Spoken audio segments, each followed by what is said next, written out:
Hey guys, good morning. कैसे हैं आप सब? आई होप सब अच्छे होंगे। Welcome to my channel being housewife. तो फ्रेंड्स, नवरात्रि के 9 दिन के जो व्रत होते हैं ना, उसमें एनर्जी मैं कैसे लाती हूँ और इतनी स्पीड से कैसे काम करती हूँ, तो चलिए आपके साथ यही शेयर करती हूँ। और बस क्या है कि बस मुझे ना सुबह मॉर्निंग में चाय ज़रूर हो जाए, क्योंकि मॉर्निंग में जब चाय मिल जाती है ना तो मुझे बहुत ज़्यादा एनर्जी आ जाती है काम करने में। और बस मैं व्रत में सुबह के लिए चाय पी लेती हूँ। आप सब पीते हो या नहीं पता नहीं, लेकिन मैं तो व्रत में ना चाय पीती हूँ, सुबह ज़रूर पीती हूँ, बिना नहाए धोए, पूजा के बिना करे। तो बस चाय पीने के बाद लग गई हूँ झाड़ू पोछा के काम में, जो भी डस्टिंग है, किचन साफ़ करना। तो गाइस, फिर मैं नहा कर आ गई हूँ और मैंने आज कान्हा जी को चंदन से नहलाया है। वैसे तो मम्मी जी ही करती हैं, आप सबको पता है, पूजा का जो सुबह का काम है, और शाम की पूजा मैं ही करती हूँ। पर आज मैं उनसे पहले नहा ली थी, तो मैंने सोचा चलो आज व्रत भी चल रहे हैं और मैं कान्हा जी को नहला दी। तो मैंने चंदन ना लगा के कान्हा जी को नहलाया था। बिल्कुल मैं ऐसे नहलाती हूँ जैसे बिल्कुल जो छोटे बच्चे होते हैं, उनकी आँख में नाक में पानी ना चला जाए।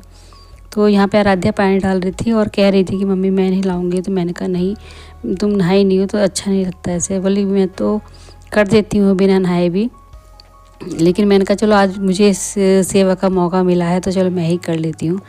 तो कान्हा जी को नहलाना बड़ा ही अच्छा लगता है मुझे। इनको ना जब मैं इनको तैयार करती हूँ तो मैं प्रॉपर तैयार करती हूँ इनको।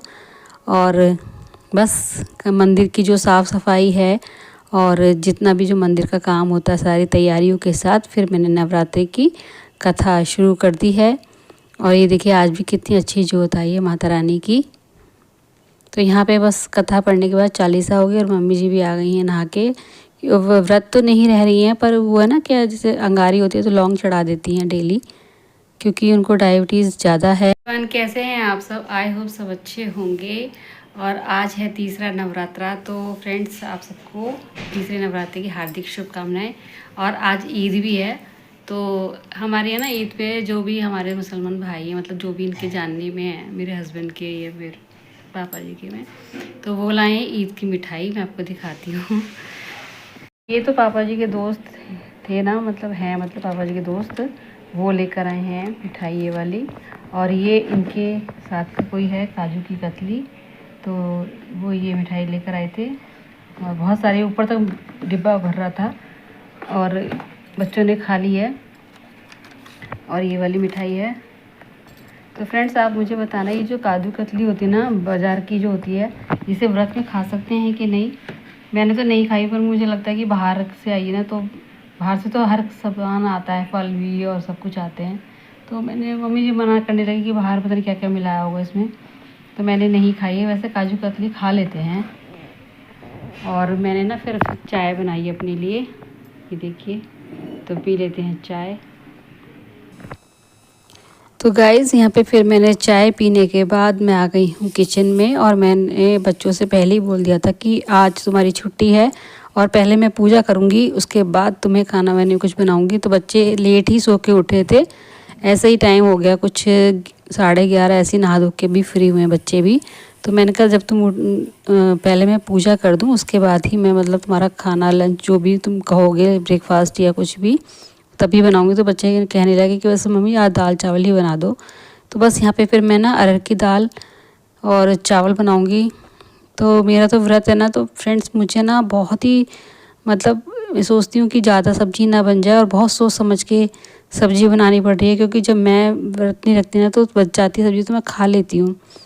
तो अभी मैं बच्चों के हिसाब से ही और मम्मी जी और इनके हिसाब से ही बनाती हूँ। मैं पहले ना शाम को इनसे पूछ लेती हूँ कहीं बाहर खाना तो नहीं है, तभी मैं उतनी ही सब्ज़ी बनाती हूँ। तो बस यहाँ पे दाल रख दी है मैंने, और साथ के साथ चावल भी चढ़ा दूँगी, तो दोनों चीज़ एक साथ बन जाएंगी। और उसके बाद मैं रोटी सेक दूँगी। तो फ्रेंड्स, नवरात्रि के व्रत में भी ना, मतलब इन 9 दिनों में भी इतनी एनर्जी है। माता रानी की बहुत कृपा है, जो घर का सारा काम मैं अकेले ही करती हूँ, मेरे पास कोई मेड वगैरह नहीं है। और पूरे घर का ध्यान और अच्छे से सारा काम मैं अच्छे से कर लेती हूँ। तो ये माता रानी की कृपा है। तो यहाँ पे देखिए फ्रेंड्स, मैंने फिर चावल ले लिए हैं, और चावल भी बड़े ही थोड़े ही बनाए हैं। मैंने कहा अगर बच भी गए ना ये थोड़े से, तो शाम को बच्चों को फ्राइड राइस बना दूँगी, क्योंकि वो तो खा लेते हैं, बाकी तो वैसे अगर चावल बच जाए तो नहीं खाएंगे। तो मैं तो जब भी रहती थी ना, तो मैं तो सब्जी हो कुछ भी हो तो चावल सबसे खा ही लेती हूँ। तो चावल मैं यहाँ पे पसा के बनाती हूँ। देखिए चावल उबल गए हैं, अब इनको छलनी में मैं पसा के कर दूँगी। और ये ना बहुत फ़ायदेमंद होते हैं। और यहाँ पे दाल भी बन चुकी है, सीटी आ चुकी है, तो बस दाल छौंकनी रह गई है। तो ये देखिए जो टमाटर डालते हैं ना, तो साथ साथ जैसे उबालने में डाल देते हैं ना टमाटर, तो गल भी जाते हैं और बच्चे आराम से खा लेते हैं। वरना तो छौंक में अगर टमाटर डालो तो बच्चे बहुत आनाकानी करते हैं खाने में। बस हींग जीरा से मैंने दाल को छौंक दिया है, क्योंकि नवरात्रे चल रहे हैं तो हम लहसुन प्याज नहीं डालते।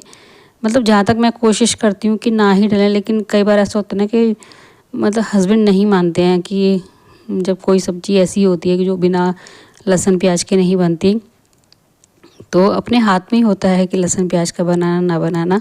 तो मैं इस तरीके से ही बनाती हूँ कि उनको पता भी नहीं चलता है। लेकिन अब व्लॉग देखेंगे शायद कभी, वैसे तो वो कम ही देखते हैं व्लॉग मेरा, लेकिन जब कभी देखेंगे तो कहेंगे कि हाँ लहसुन प्याज नहीं डाला था। तो बस हल्की सी मिर्च डाली है और बस अब दाल को छौंक दूँगी।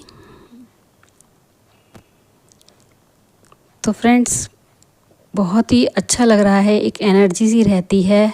और कई बार जैसा मुझे लगता है ना कि मुझे वीकनेस होगी या फिर मुझसे बर्त नहीं रहा जाएगा, तो मैं कभी फिर जब नहीं रहा जाएगा तो मैं 2 टाइम नमक का खा लूँगी। ऐसा मैंने कोई रूल नहीं बनाया कि मैं एक ही टाइम का नमक का खाऊँगी, क्योंकि माता रानी ना हमेशा ये कहती हैं कि सच्चे श्रद्धा से पूजा करो। और कोई भी माँ ऐसी नहीं होगी, हम भी माँ हैं, हम भी ये नहीं चाहेंगे कि हमारे बच्चे भूखे रहें। तो वैसे ही ना शेरा वाली मैया हैं कि वो भी नहीं चाहेंगी कि बिल्कुल भूखे रह के ना आप व्रत करो। तो मुझे तो ये बात समझ में आती है कि अगर आपसे नहीं रहा जा रहा है व्रत और आपको कोई परेशानी है, तो आप 2 टाइम का नमक भी खा सकते हैं। इसमें मुझे नहीं लगता कि कोई गलत बात है। तो देखिए चावल मैंने पसा दिए हैं चलनी में, और फिर कुकर का ढक्कन बंद करके ना हल्के से फिर उनको रख दूँगी दबा के, तो और भी अच्छे हो जाएंगे खिले खिले ये चावल।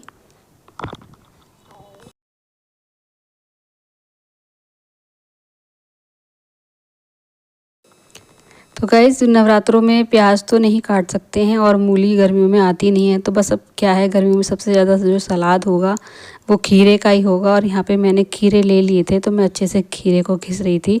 और आराध्या को बहुत पसंद है खीरे सलाद में खाना, वो तो वैसे भी बिना खाने के ही खा लेती है। और अच्छी बात भी है, वो उसको ना मुझे किसी चीज़ के लिए खाने के लिए कहना नहीं पड़ता। लेकिन जो मेरी बड़ी वाली बेटी है ना, वो अगर उसको दिया खाना तो खा लेगी, वरना तो बैठी है आराम से, वो उसको इतनी वो नहीं है। या फिर कभी ज़्यादा भूख लगी ना बड़ी वाली बेटी को, तभी वो कहती है, वरना वो ज़्यादा परेशान भी नहीं करती। और आराध्या को तो सब कुछ खाना चाहिए, चाहे वो भले ही टेस्ट करे, लेकिन खाने में अच्छी है वो। बच्चे ऐसे ही होने चाहिए खाने पीने वाले। तो फ्रेंड्स यहाँ पे शाम का टाइम हो गया है, और शाम के टाइम में जो मम्मी ने चिप्स तोड़े थे ना, तो मैंने उनको फ्राई करने के लिए थोड़ा सा तेल डाला है कढ़ाई में।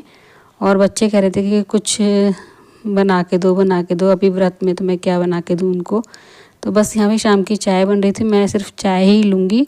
और बच्चे और ये अभी आ गए हैं, तो इनको दे दूँगी ये चिप्स, क्योंकि आज ईद की छुट्टी है इनकी, तो कुछ ना कुछ खाने को चाहिए इनको। तो यहाँ देखिए कितनी अच्छी चाय बन रही है, और वाकई में ये चाय की पत्ती ना बहुत ही अच्छी है। इसका नाम मैं आपको बताऊंगी फ्रेंड्स, बहुत ही अच्छी चाय बनती है इससे, आप ज़रूर लेकर आना। और मैं एक चीज़ और आपको दिखाती हूँ। तो फ्रेंड्स ये मेरी छोटी वाली बेटी है ना आराध्या, उसने बनाई है माता रानी की फ़ोटो, मतलब मोबाइल में देख के, और इतनी अच्छी बनाई है, जैसे मतलब वो छोटी है उसके हिसाब से मुझे बहुत अच्छी लगी है। तो माता रानी उसकी सद्बुद्धि दे और उसको खूब पढ़ने में मेहनत दे। तो चलिए इस ब्लॉग का यहीं पे एंड करती हूँ, नेक्स्ट ब्लॉग में मिलते हैं, तब तक के bye bye, take care, Radhe Krishna, जय माता दी।